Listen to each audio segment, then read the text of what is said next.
Pizza king Domino's की कहानी। 30 minute में डिलीवरी नहीं तो फ्री वाली स्ट्रेटेजी से 78% मार्केट पर कब्जा। पिज्जा हट, पापा जॉन्स जैसे बड़े ब्रांड्स हुए फीके। द पिज्जा डिलीवरी एक्सपर्ट ये है डोमिनोज की पंचलाइन। इसी पंचलाइन में इसकी कामयाबी की कहानी भी छुपी है। 15 साल पहले पिज्जा हट की मार्केट की बादशाहत को डोमिनोज ने छीन लिया। आधे घंटे के अंदर डिलीवरी नहीं तो पिज्जा फ्री की स्ट्रेटेजी लोगों के दिमाग में घर कर गई। आज डोमिनोज पिज्जा भारत के मार्केट में राज कर रहा है। इसका मार्केट शेयर 78% है। आज की तारीख में 282 शहरों में अपनी पहुंच बना चुके इस ब्रांड की बिक्री बाकी पिज्जा चेन के मुकाबले 3 गुना है। भारतीय मार्केट को दुनिया भर की कंपनियों के लिए खोले जाने के बाद डोमिनोज ने कोका कोला, मैकडॉनल्ड्स और पिज्जा हट जैसी अमेरिकी कंपनियों के साथ भारत में एंट्री की थी। डोमिनोज ने भारतीय मार्केट में 1996 में अपना पहला आउटलेट खोला था। डोमिनोज की शुरुआत इतनी आसान नहीं थी और भारतीयों के स्वाद के हिसाब से खुद को ढालने में उसे बहुत मेहनत करनी पड़ी। लेकिन भारतीय स्वाद का फॉर्मूला हाथ आने के बाद डोमिनोज बहुत तेजी से देश भर में फैला। फिलहाल देश में 282 शहरों में डोमिनोज के 1325 आउटलेट हैं और अब भी कई नए आउटलेट खुल रहे हैं। वहीं डोमिनोज से 1 साल पहले भारत में एंट्री मारने वाले पिज्जा हट को पिछले साल की 325 आउटलेट बंद करने पड़े। अब इसके कुल 430 आउटलेट ही हैं, जो डोमिनोज के मुकाबले 1/3 है। होम डिलीवरी ने डोमिनोज को रखा सबसे आगे।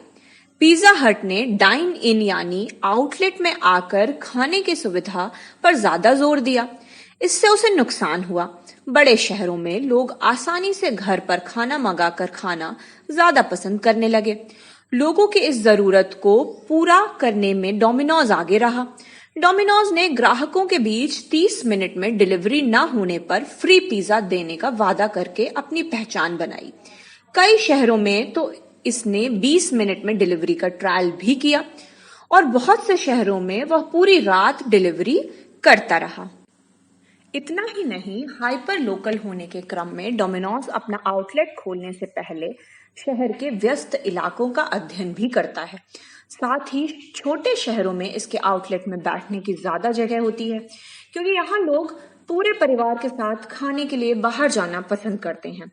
सबसे बड़ी बात कि डोमिनोज के पिज्जा का दाम अपने प्रतिद्वंदियों के मुकाबले बहुत कम है। आज भी डोमिनोज का सबसे सस्ता पिज्जा करीब $1 में मिलता है। एक समय इसका रेट सिर्फ 44 रुपए था। इस सस्ते पिज्जा के लिए डोमिनोज ने पिज्जा मेनिया नाम का एक ऑफर भी निकाला, जो बेहद सफल रहा। एक ओर इसने आम लोगों के बीच पिज्जा को पॉपुलर बनाना, दूसरी ओर इसने डोमिनोज की जड़ें भारत में और गहरी करने में भी मदद की। डोमिनोज की कोशिश होती है कि वे ऐसे पिज्जा बनाए जो आसानी से सभी जगहों पर बेचे जा सकें। भारत में चिकन सॉसेस और वेजी जैसे पिज्जा भी इसके आउटलेट पर मिलते हैं। भारत में पिज्जा बेचने के लिए इसने स्पेशल प्रयोग भी किए। इसके मेन्यू में chicken tikka pizza, tandoori paneer pizza और रेड पेपरिका पिज्जा भी हैं। भारत में सबसे ज्यादा खाया जाने वाला मांस चिकन है, इसलिए डोमिनोज के मेन्यू में 6 तरीके के पिज्जा ऐसे हैं जिनमें चिकन का इस्तेमाल होता है। डोमिनोज ने हाइपर लोकल होने की कोशिश भी की। दक्षिण भारत के लोगों को केले के लिए प्यार देखते हुए 2014 में डोमिनोज ने दक्षिण भारत के लिए स्पाइसीज बनाना पिज्जा भी लॉन्च किया।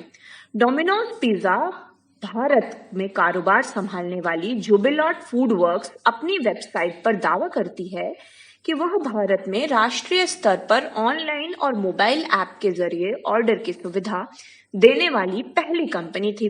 साल 2020 तक डोमिनोज पिज्जा ऐप को भारत में 3 करोड़ से ज्यादा लोग डाउनलोड कर चुके थे।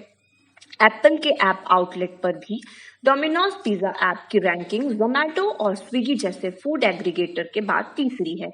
विशेषज्ञ कहते हैं कि भारत में लैपटॉप और डेस्कटॉप के बजाय मोबाइल पर इंटरनेट यूज करने का अधिक चलन है।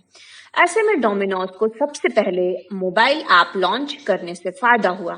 साल 2013 में डोमिनोज को मिलने वाले कुल ऑर्डर के सिर्फ 17% ऑनलाइन होते थे। 2019 तक यह आंकड़ा बढ़कर 75% हो गया था। 2019 के अंत तक दुनिया भर में भारत अमेरिका के बाद डोमिनोज का दूसरा सबसे बड़ा मार्केट बन चुका था। हालांकि ऐसा पिज्जा हट की गलतियों की वजह से हुआ। सच सिर्फ यही नहीं, एक रिसर्च अपनी फैक्ट सेट के मुताबिक जुबिलेंट फूड वर्क्स ने 2018 में 3.775 हजार करोड़ का कारोबार किया था, जो 2017 से 18% ज्यादा था। साल 2005 से 18 के बीच एक साल छोड़कर बाकी 13 सालों में जुबिलेंट फूड वर्क्स की बिक्री 10% से ज्यादा ही रही है। भारत में डोमिनोज के सफल रहने की एक वजह यह भी रही है कि इसने सिर्फ बड़े शहरों पर ही नहीं अपना फोकस नहीं किया, बल्कि छोटे छोटे कस्बों और ग्रामीण इलाकों की ओर भी विस्तार किया। भारत के बड़े आकार और सांस्कृतिक विविधता के चलते किसी फूड चेन का पूरे भारत में फैलना चुनौतीपूर्ण काम है, लेकिन डोमिनोज ने ऐसा कर दिखाया।